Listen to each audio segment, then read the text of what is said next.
আসসালামু আলাইকুম রহমতুল্লাহি ওয়া প্রিয় দর্শক শ্রোতা ভাই ও বোনেরা, আশা করছি আল্লাহর অশেষ রহমতে আপনারা সকলেই ভালো আছেন। আজকে আবারও হাজির হলাম আমাদের চতুর্থ পর্বের নাদিয়াতুল কোরআন শিক্ষা। ইনশাল্লাহ আমরা গত পর্বে আলোচনা করেছিলাম দুটি হরফ একত্রিত হলে তা দেখতে কেমন এবং পড়তে হবে কিভাবে, এটা সম্পর্কে জেনেছি। আজকে আপনাদেরকে পড়ে দেখাবো তিনটি হরফের সমন্বয়ে একটি শব্দ গঠিত হলে, সেই তিনটি হরফ একত্রে হলে, একসাথে হলে তার সূরাত কেমন হবে, দেখতে কেমন হবে, এটা সম্পর্কে আজকে আমরা জানবো ইনশাআল্লাহ। সকলে পড়ছি, আউযু বিল্লাহি মিনাশ শাইতানির রাজিম, বিসমিল্লাহির রহমানির রহিম।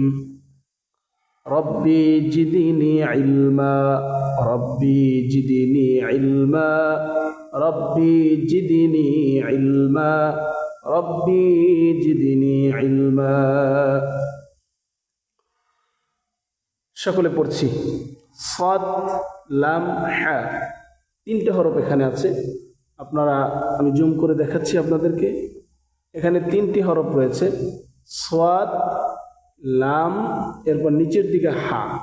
সাদের শুরুর অংশ, লামের শুরুর অংশ এবং হায়ের শুরুর অংশ দিয়ে তিনটা হরফ একত্রিত করে একটা শব্দ গঠিত করেছে।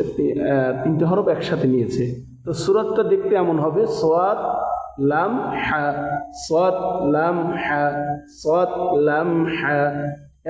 এরপরে বা সাদ লাম, বা সাদ লাম। এরপরে খ লাম সাদ, খ লাম সাদ, খ লাম সাদ, খ লাম সাদ, খ লাম সাদ। এরপরে আইন নুন কাফ, আইন নুন কাফ। আইনের শুরুর অংশ, নুনের এক দাঁত ওয়ালা উপরে এক নুক্তা থাকিলে নুন হয়, এক দাঁত ওয়ালা এক নুক্তা থাকিলে উপরে এক নুক্তা থাকিলে নুন হয়। আইন নুন কাফ, কাফটা পূর্ণ আছে, আমাদের বুঝতে বাকি নেই যে এটা কাফ। আইন নুন কাফ, আইন নুন কাফ। এরপরে হরফ লাম, আইন নুন, লাম, আইন নুন, লাম, আইন নুন, লাম, আইন নুন। এরপরে শিন ফা আইন, শিন ফা আইন, শিন ফা আইন, শিন ফা আইন। খুব মনোযোগ সহকারে আমরা গলা ছেড়ে দিয়ে, মানে একটু আওয়াজ করে পড়লে আশা করি ইনশাল্লাহ আমাদের পড়ার সৌন্দর্য আরো বেড়ে যাবে, আমি আশাবাদী ইনশাল্লাহ। এরপরে তা জিম দাল, তা জিম দাল। এরপরে ফা তা হা, ফা তা হা। এরপরে নুন আইন তা, নুন আইন তা। এরপরে ইয়া সাদ লাম, ইয়া সাদ লাম। খ বার, খ বার, খ বার। কাফ সিন বা, কাফ সিন বা, কাফ সিন বা। এরপরে পরের লাইন সিন আইন দাল, সিন আইন দাল, সিন আইন দাল। এরপরে হরফের নাম ইয়াসিন র, ইয়াসিন র, ইয়াসিন র। এরপরে হরফের নাম নুন ফাসিল, নুন ফাসিল। এক দাঁতওয়ালা উপরে এক নুক্তা থাকিলে হরফের নাম নুন। এরপরে গোল মাথা উপরে এক নুক্তা থাকিলে ফা, নুন ফাসিল। এরপরে ক লাম বা, ক লাম বা। এরপরে মিম পর, মিম পর। এরপরে হা বা ক, হা বা ক, হা বা ক। যে হাটা গলার মধ্যখান থেকে উচ্চারিত হয় সে হাটা। হা হা হা বা ক। এরপরে আইন লাম মিম, আইন লাম মিম, আইন লাম মিম। এরপরে বা আইন দাল, বা আইন দাল, বা আইন দাল। শিম জিম আইন, শিন জিম আইন, শিন জিম আইন। এরপরে কফ লাম মিম, কফ লাম মিম। এরপরে আইন কফ লাম, আইন কফ লাম। এরপরে আইন লাম কাফ, আইন লাম কফ, সরি ভুল হয়েছে, আইন লাম কফ, আইন লাম কফ। এরপর পরের লাইন হা লাম কাফ, হা লাম কাফ। সিন হা মিম, সিন হা মিম। সিন ফা হা, সিন ফা হা। কাফ নুন তা, কাফ নুন তা, কাফ নুন তা। সিন কাফ নুন, সিন কাফ নুন।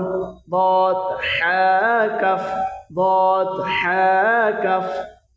আমরা উপরে পড়লাম যে তিনটা হরফ একসাথে আসলে, একত্রে হলে দেখতে ঠিক কেমন হবে।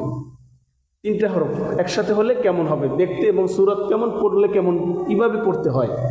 এখন আমাদের নিচের লাইনে আমরা একটা জিনিস খেয়াল করলাম যে এখানে 4টা করে হরফ আছে। কয়টা? 4টা।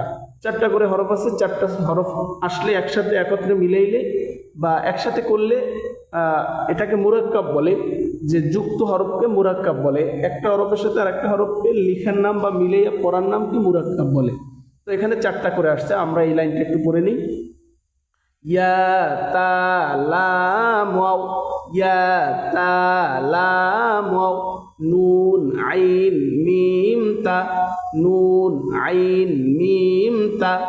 জিম আইন লাম নুন, জিম আইন লাম নুন। লাম আইন লাম কাফ, লাম আইন লাম কাফ। মিম কফ ত আইন, মিম কফ ত আইন, মিম কফ ত আইন। সা কফ লাম তা, সা কফ লাম তা, সা কফ লাম তা। আমরা 3টে করে হরফ যুক্ত হলে কীভাবে পড়তে হয় এবং 4টা করে হরফ একসাথে হলে তা দেখতে কেমন হয়, পড়লে কীভাবে পড়তে হয়, আমরা আশা করি ইনশাআল্লাহ এই হরফগুলো চিনতে পেরেছি এবং উচ্চারণ করে সুন্দর করে পড়তে সক্ষম হয়েছি। আলহামদুলিল্লাহ। আমরা এর পরের পর্বে ধৈর্য সহকারে ইনশাআল্লাহ এর পরের পড়াগুলো ইনশাআল্লাহ পড়ে নিব। এরপরে আপনারা দেখতেছেন এখানে 5টা হরফ একত্রিত আছে, 5টা 6টা করে আস্তে আস্তে করে একটা একটা করে বাড়ছে। কারণ আমাদের কোরআন শরীফ পড়তে হলে আমাদের সামনের দিনগুলিতে এগুলো বাজবে, বা এরকমের করেই কোরআন শরীফের ভিতরে 3টা 4টা 5টা হরফ নিয়ে এক একটা শব্দ গঠিত হয়েছে।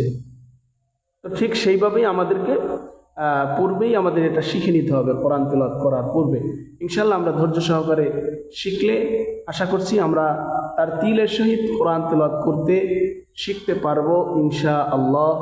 সাদাকাল্লাহুল আযীম। আসসালামু আলাইকুম ওয়া রাহমাতুল্লাহ।